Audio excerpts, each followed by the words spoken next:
Huling-huli sa mga kamera ni Ernesto Enrique at Luis Liwanag ang bawat imahe ng makasaysayang EDSA People Power Revolution noong 1986. Ano-ano kaya ang mga kwento sa likod ng kanilang mga larawan? If we can solve this problem peacefully, that would be the best. Lumabas kayo sa bahay ninyo sapagkat itong bayan na ito ay bayan ng malalayang mamamayang Pilipino.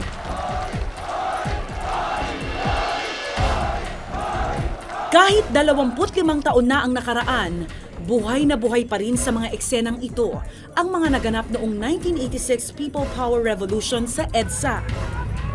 At dahil sa mga litrato noong EDSA, ang kaganapang ito sa kasaysayan ay tunay ngang immortal. We'll lie down on the street. We're ready to die.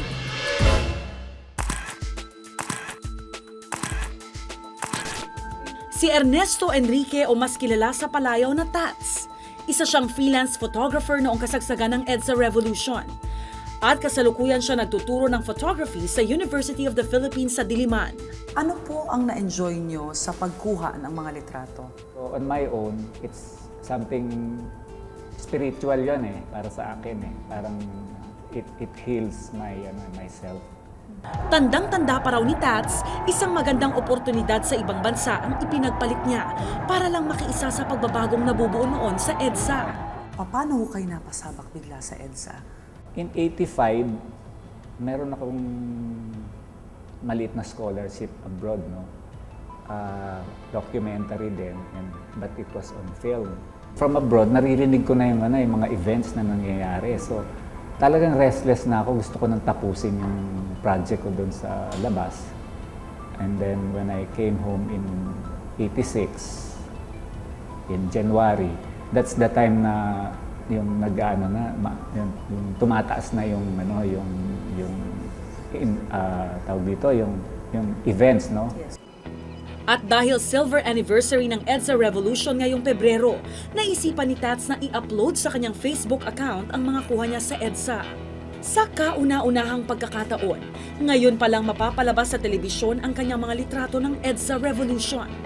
Still, you have beautiful photos, you captured yung mga significant moments ho ng EDSA. Para sa inyo ho, ano ho kaya yung naging kontribusyon ng mga litratong ito ngayon? It helps kasi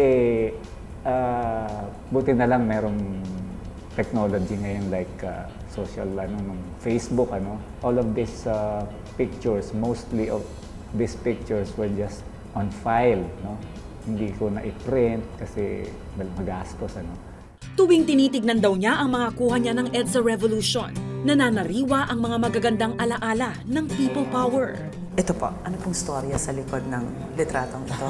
Natuwa lang kasi ako dahil yung placard na dala-dala, yung Peace Not War, alam mo yung hippie days, Nakakatuwa dahil yung isang nagdadala nito, may edad na siya Siguro kaedad ko yan at that time.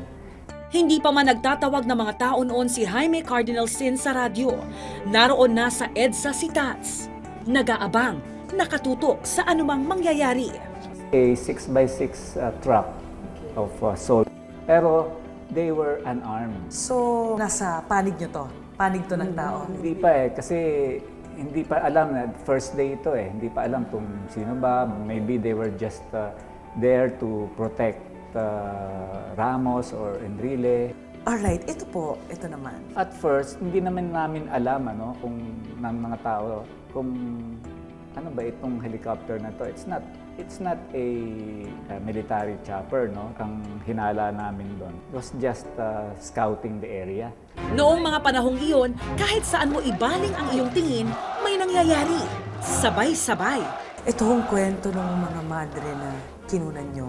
Galing sila doon sa corner ng Ortigas, and then they went to Krame, Lakad lang lahat ng tao Pero bukod doon, mahirap din maglakad kasi ang daming tao sa kalye. Talagang punong-puno yung kalye. To relate it to the call of the cardinal, which is, alam mo naman, something religious na hindi naman sila gagalawin Unang-una, nandyan yung dating presidente natin, Of course. si Ramos. Yes. And then, of course, yung Senate President ba siya ngayon? Enrile. Enrile, and then Senator Honasa. Mukhang bata.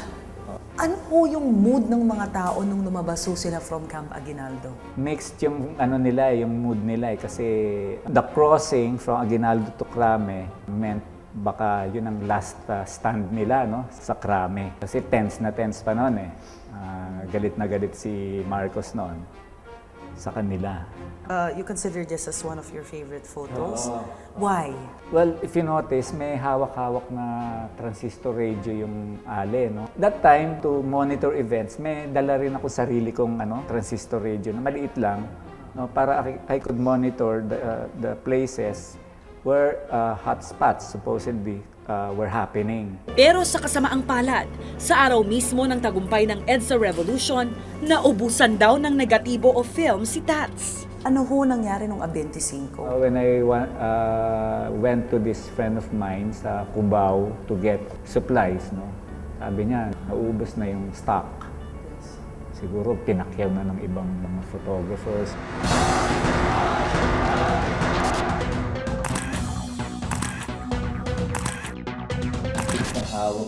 Tulad ni Tats, photographer din ang nooy bagitong si Luis Liwanag.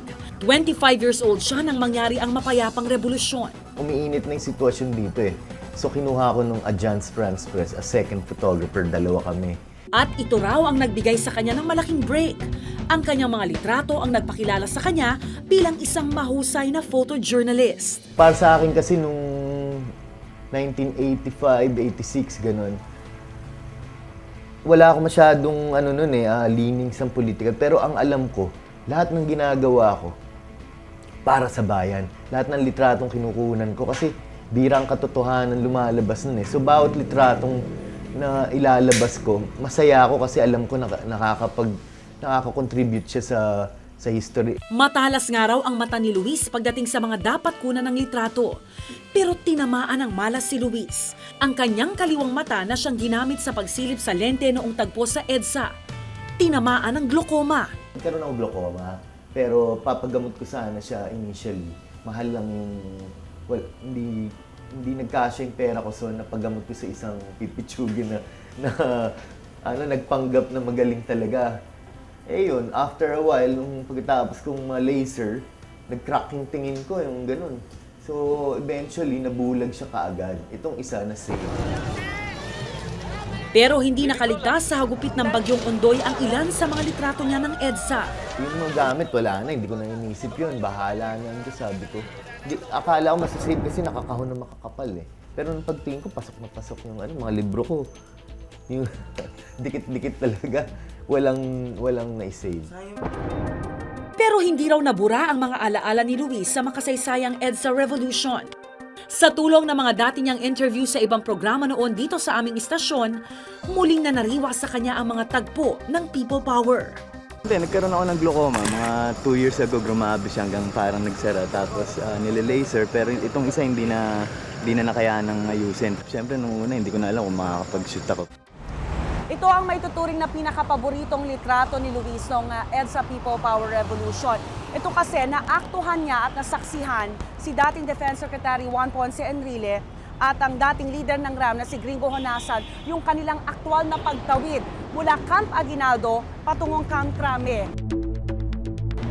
Ito naman yung imahe na nakuna ni Luis kung saan sinasabi niya kinilabutan daw siya dahil nakita niya itong mga armadong sundalo na nakikiisa sa mga tao na nasa EDSA. Kiisa daw yung mga sundalo sa panawagang ibagsak ang diktador na si dating Pangulong Ferdinand Marcos.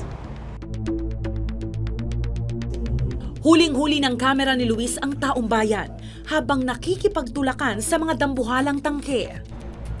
Nasaktuhan naman ni Luis ang imaheng ito dito sa bahaging ito ng EDSA. Dito pinapakita yung pinagsamang lakas ng mga Pilipino para pigilan ang pag-usad ng mga tangke. Sa pamamagitan ng pagkakaisa at pagdarasal, hindi nagpatinag ang mamamayang Pilipino. Ang bakanteng lote na nakikita nyo sa litratong ito ay ang malaking mall na nasa likod ko ngayon. Dito, nakuna ni Luis yung tagpuan ng mga sundalo at ng mga mamamayang Pilipino. Umaasa yung mga tao noon na makuha nila yung loob ng mga sundalo at makumbinsi nilang makiisa sa panawagan na ibagsak si Marcos.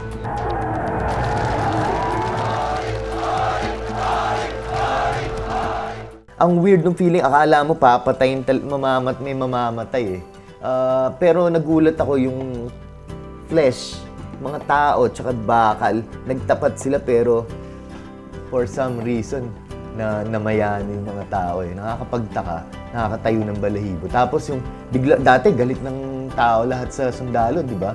Pero that day, nung parang bumigay na yung mga sundalo, friendly na sila, lahat ng tao talagang pag dumadaan sundalo, mahal na mahal nila eh. Ganun yung feeling. Tapos nagliliparan ng helicopter sa taas sa EDSA. Ang mga larawan ng EDSA ang siyang nagsisilbing tagapag-alala na dahil sa pagkakaisa ng Pilipino, nakamit ng bayan ang kalayaan sa mapayapang paraan. Hindi lang dapat ito isabuhay sa anibersaryo ng EDSA, kundi sa lahat ng oras, para tuluyang makamit ng Pilipino ang pangako ng people power, ang maiahon sa kahirapan ang bawat mamamayan. Mahirap kasi maging cohesive ang Pilipino eh, kasi iba-iba tayo yung sa geographically, ang hirap natin talaga maging united. Pero that day, or those series of days, naging isa tayo. Yun, yung isang Pilipino. Ramdam na ramdam mo talaga. It's a disappointment, because yung spirit of that time, of the event, hindi pa natin nakakamtan yun eh. Yung why people decided to overthrow a regime.